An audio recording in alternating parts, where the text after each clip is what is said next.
The San Francisco District Attorney's Office is set to become the first in the nation to use artificial intelligence when deciding how to charge suspects. This morning, officials demonstrated how the tool will redact information on race that could unconsciously influence charging decisions. Stanford developed the software and is making it available to other cities for free. We cannot continue to think that a problem that only impacts one community, in this case mostly the African American community, doesn't impact the rest of us, because it does. It does from a point of dignity as a country. It does from a point of social impacting our communities. Last month, the District Attorney's Office launched the state's first public portal displaying data on prosecution rates, caseloads, and trial statistics. So for more now on this technology, I'm joined by Chohlas-Wood, Deputy Director of Stanford's Computational Policy Lab. Thank you for being here. So I get the idea. It is to make charging practices more colorblind, if you will. Explain, though, more about how AI will accomplish that. Yeah, sure. So we're doing one main thing. We're using AI in one main way. What we're really doing is we're masking any references to names or locations. Obviously, if somebody is described as a black male, we're going to mask that as well. So we're masking a bunch of these different examples in the written narrative that a police officer will write as part of a crime report.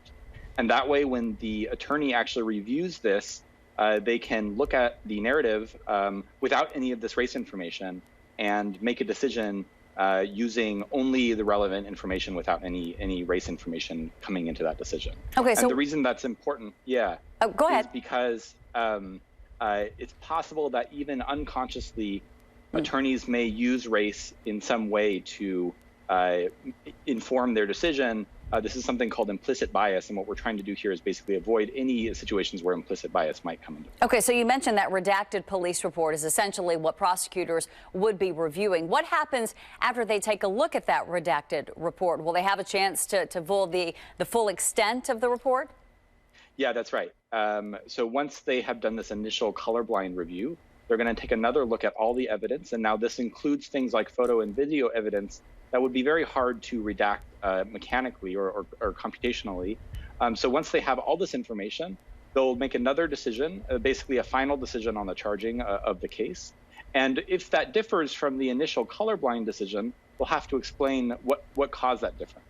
And now we don't expect that to be necessarily something that could be contentious in any way. It might be the case that just when they looked at video evidence, for example, they decided, oh, actually, there was something in the video evidence that made me think that this is actually a case that we should charge. So what kind of difference do you think that this will make?